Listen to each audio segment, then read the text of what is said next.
Get the real news at realrawnews.com. Article dated October 14th, 2023, entitled Special Forces Attack Deep State Listening Outposts. A White Hat Special Forces unit knew how to find a federal listening post that had been eavesdropping on their communications with Fort Bragg, as they hunted for rogue FBI agents allegedly involved in a child trafficking ring. Listening posts, as White Hats call them, are innocuous-looking structures: storefronts, laundromats, donut shops, delicatessens, sometimes a shack in the woods, that grew in number after the criminal Joseph R. Biden stole the presidential election and gave FBI Director Christopher Wray carte blanche to wiretap law-abiding citizens, patriots, militias, and Trump supporters nationwide without reasonable suspicion, probable cause, or a warrant. Naturally, the feds have used these unconstitutional stations to intercept white hat chatter, hoping to thwart tactical operations that imperil the regime's agenda. Invisible to the average citizen, the stations dot the American landscape, from the largest metropolises to rural communities in northern Montana. A source at Fort Bragg told Real Raw News that White Hats destroyed several in the last 3 years, but the feds, with unlimited funding and the ability to print money whimsically, simply rebuilt new ones nearby. In the past, the soldiers who found these outposts gave federal eavesdroppers a chance to surrender, and several availed themselves of the opportunity, valuing life over bullets in the brain. Some became fifth columnists, either stimulated with a sense of awakening patriotism or wanting to avoid a one-way trip to Guantanamo Bay, and helped White Hats glean the location of other clandestine listening posts. When General Eric M. Smith assumed command of the White Hats, however, the days of ultimatums were over. He had spoken with 5th Special Forces Group Commander Colonel Brent Lindeman about the morality and legality of eliminating deep staters, sans offering them a choice, and they agreed they had been too lenient, especially when 75% of federal intelligence was either a misdirection or outdated. They viewed the listening posts as unlawful and illegal, and the deep staters manning them as slaves of the cabal. Even if only a quarter of what we've got had value, it was better than nothing. The new directive meant we had to find different ways to find the listening posts. I can't go into all the details, but it involves soldiers in the field, the help of Cyber Command, Lady Luck, and sometimes torture.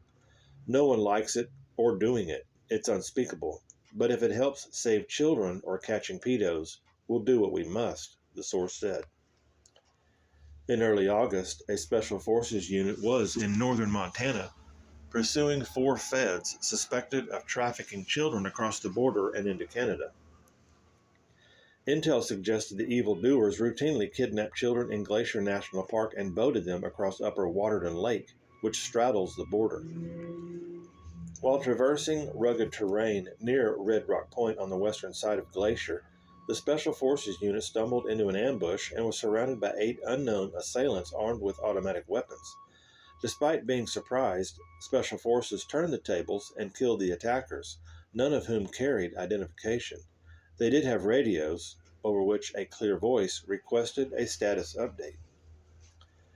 The signal clarity was too strong to be distant in an environment replete with uneven terrain and towering mountain peaks that blocked line-of-sight transmission and reception.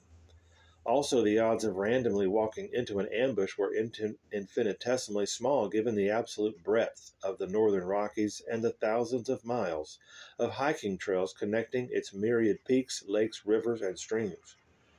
The ambushers have to have known the Special Forces route. It was no coincidence. Special Forces had stayed connected with Bragg via secure satellite phone, meaning a nearby entity could break their encryption and communicate with the ambush squad. The ambushers' radios, commercially available Baofeng UV54 8-watt transceivers, which retail at $60, indeed could not crack encryption. They listened to repeated calls for a status update, and the voice eventually said, "Must be in dead zone." As he spoke, a second voice in the background asked if anyone wanted anything from Abruzzo. Special Forces had spent enough time in Montana to know that Abruzzo was an Italian eatery in Whitefish, a year-round tourist city 50 miles as the crow flies southwest of their current location. They deduced that the feds must have used one or more repeaters, an electronic device that receives a weak or low-level amateur radio signal and retransmit it at a higher level or higher power, so that the signal can cover longer distances without degradation to maintain contact with the ambushers. It was whitefish or bust, our source said.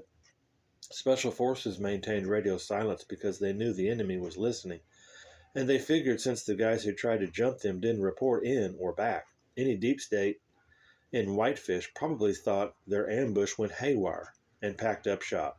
It's not like our guys could get there in 5 minutes, but it's what they had to work with, that and a bit of luck.